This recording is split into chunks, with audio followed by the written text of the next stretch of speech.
Hi, I'm Jason Crook, and I was told, well, you don't have acid reflux, but you have stage 4 lung cancer that's spread to your brain.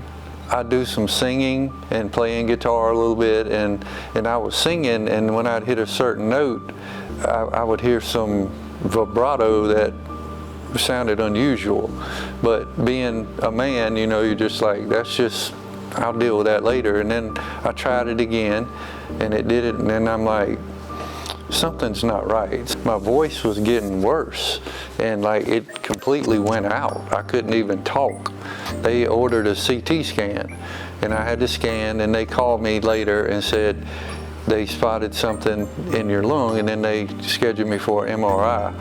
And so then they called me and said, the spot in your lung, you need to go see a thoracic surgeon. So I went and met Dr. Miller here at the hospital. It just felt like an out-of-body experience, that I was watching a movie.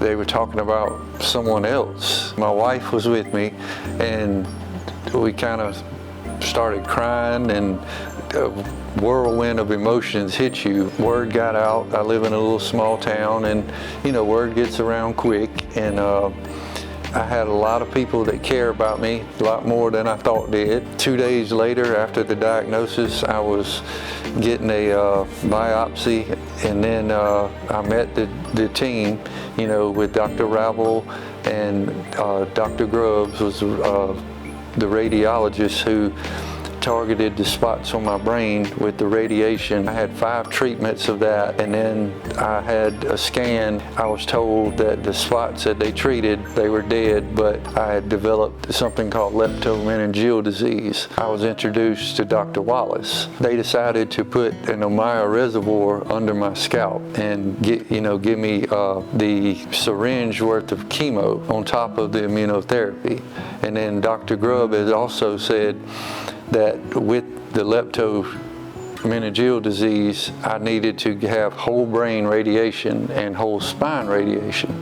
I had to have lumbar injections for about a year, and Dr. Wallace would give me those. So he and I have a great relationship, and I trusted him sticking me with a needle this long. You know, I was getting better. I felt good. I'd gone back to work part-time.